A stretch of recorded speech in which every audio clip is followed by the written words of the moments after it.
Imagine a child at preschool is given crayons and the freedom to draw anything they want. In that situation, quite often the child will attempt to draw their parents, and in almost all cases this picture will, in an objective sense at least, be a terrible mess. It will barely look like a person, let alone their parents. An art critic would rip it to shreds if he saw it in a gallery. But when the 4-year-old presents their scrawl to their parents, I can guarantee that they really won't care what it looks like. In fact, its artistic merit will be completely irrelevant. The parents will absolutely love it. It will be the most precious thing in the world in their eyes. It may even provoke some tears of joy. Why? Because even though the act itself is incompetent, it's an expression of love. That's what melts their hearts, and that's why it becomes precious in the parents' sight. More precious to them than a valuable work of art. They'll probably pin it to the refrigerator for the next couple of years and keep it as a memory forever. A memory of the day the child had freedom to paint whatever they wanted, and they chose to use that freedom to show their love for their parents.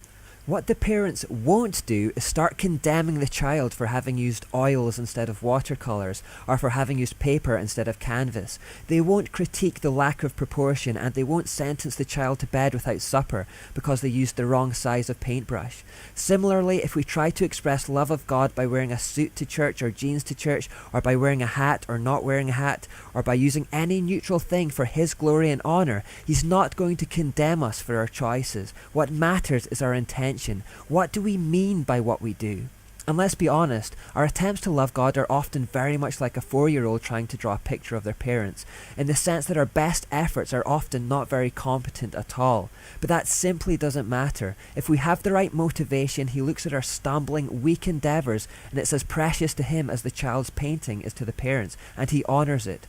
You've heard people sarcastically saying when they open a terrible gift that it's the thought that counts. Well, with God, it's actually true. The thought counts more. There's nothing we can really give to God that's worth anything anyway, but He is always looking at our hearts. We can see this in the Gospel of Mark, where Jesus is sitting near the collection box in the temple, watching as the rich people made a show of the large amounts they were donating. They dropped vast sums of money into the box, and Jesus was completely unimpressed. Why? Because they were only doing it to glorify themselves. Their motivation was self-centered pride. They were following the path of Satan with their giving. However, when a poor widow came in and subtly dropped 2 measly small coins into the box and tried to sneak away unseen, Jesus' heart melts and He was quick to honour her. See her, He told the disciples. She's just given more than anyone. Her donation was the least in a strictly monetary sense, but her motivation was the best. The rich people were only concerned about glorifying themselves, but the widow was genuinely glorifying God. So that's the one Jesus got excited about. He saw her heart. He makes a show of the widow to His disciples like the proud parent makes a show of their child's incompetent painting on the fridge. Come see what she did. Now, this principle also explains why swearing is wrong. Letters and words are neutral and therefore can be used for selfish or selfless motives. We can use them to love and honour God, following the law of Christ, or to tear others down and be selfish, following the law of Satan. The motivation behind our words is more important than the words themselves.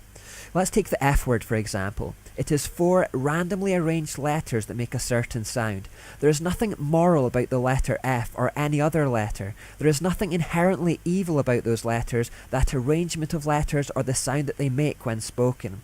If the English language had developed differently, those same 4 letters could easily have come to represent our word for something completely different. It could have been our word for soup or tree or clouds. But as it is, the motivation behind the use of that word today is to be abusive, crass, ugly, dirty, shocking and crude, and thus that is what makes it sinful for us to use. Because being abusive and crass is the complete antithesis of loving God and others, we break the law of Christ when we use them. The word is irrelevant really, it's what the word says about your heart. Remember, Jesus said that it's what comes out of you that makes you unclean. He was teaching that what comes out of a person reveals inner motives and inner purity, and that's what He's looking at. What's happening inside you? Is the Holy Spirit changing you, sanctifying you, or is there still enough selfish ugliness in there that it comes pouring out of your mouth like garbage when you talk? The fact that people are increasingly unable to express themselves without littering their sentences with swear words and crass terms is evidence of the moral entropy of our society. For the same reason, haughty boasting is just as bad as swearing. Our words when we are controlled by the Spirit should be humble, loving, and designed to build others up. The law of Christ simply asks that we love God and others and leaves the rest up to us. How will we choose to express our love for God and others? Look for the leading of the Spirit, and if He says nothing in particular, you decide. Be authentic. If you like writing songs, then write God a song, or write someone you love a song. Be spontaneous. Give someone flowers. Give them your time. Give them a call. Give thanks to God before you eat your food. Wear a suit to church to give God your best. Wear jeans to church to worship God freely. Be extravagant. Wash the neighbour's car. Go further than you need to. Babysit to let a couple have a night out. Dance for God. Wear a hat in church. Don't wear a hat in church. Drink that with thanksgiving. Eat that with joy. It's up to you. Express your love freely with thanksgiving and a clear conscience, because you really are free now. Live by the Spirit and not the law. That is the liberty of the gospel. For you have been called to live in freedom, my brothers and sisters, but don't use your freedom to satisfy your sinful nature. Instead, use your freedom to serve one another in love. This transition away from law and ritual in neutral things under the law of Moses towards free, authentic, spontaneous and extravagant expressions of love under the law of Christ should create a whole new mindset in Christians. The question Christians often still ask is, what can I get away with? Can I get away with saying, that is a Christian? How much alcohol can I drink? How far can I push it? What are the minimum requirements? Am I allowed to do that? C.S. Lewis said that Christians are often like reluctant but honest taxpayers. We ask what the minimum is so that we can do that and then get on with the rest of our lives.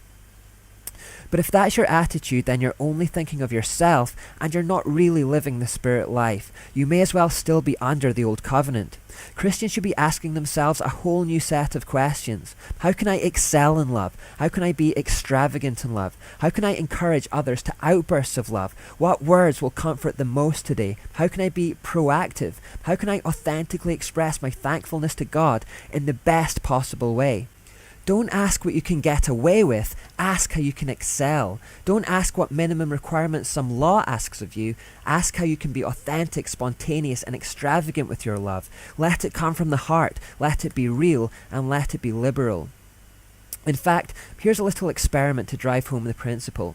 Rather than waiting for Valentine's Day, Christmas, birthdays or some anniversary to come around to demand that you buy a gift for someone, just go out and do it now, spontaneously. Don't wait for a social contract to demand you make an effort for others by law.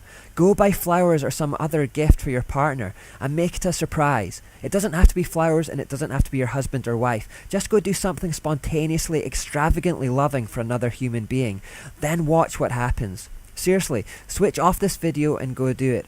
Watch how that generates joy and love in them. Watch how puzzled they become and the way they question your motives. If it's your husband or wife, they might ask, what's the occasion? It's not our anniversary, it's not Valentine's Day. What have you done wrong? If they ask those questions, it's a sad state of affairs because it means they're conditioned to only receiving gifts when you've been duty-bound to give them. And if that's the case, you haven't really been showing love for them. That shouldn't be the way for Christians, to wait for law to demand we give something of ourselves. This should be part of our everyday lifestyles. Giving freely should be the norm for us. And the truth is that love that isn't freely given isn't love at all, it's only duty. So we have to give freely if it's to be genuine. It doesn't have to be something that costs money either. Giving of your time is actually often worth far more. Just take time out with someone, pray with someone, ask them to share what's on their mind, and take some of their load. Just take the principle of loving God and others authentically, spontaneously, and extravagantly, and let it soak into your heart, so that every day you go to bed having done some good in the world. As you go through the day, if you feel a prompt by the Spirit to do some act of kindness, get into the habit of responding to those prompts immediately. Don't argue with God, just act. I will list some ideas for random acts of kindness on the Facebook page and in the book version of this series to get you started, but they should only be that, a starting point. The Bible exhorts us to think of new and imaginative ways to spur each other on to outbursts of love all the time. And let me end this part by saying that if we behave in this way, I guarantee we will soon have the world's attention, because we will be just so refreshingly and shockingly different from the 99% of the world that people encounter every day. Few things are more infectious than a godly lifestyle. The people you rub shoulders with every day need that kind of challenge. Not prudish, not preachy, just crackerjack clean living, just honest to goodness, bone deep, non-hypocritical integrity. The law of Christ is simple, elegant, beautiful, and life-changing.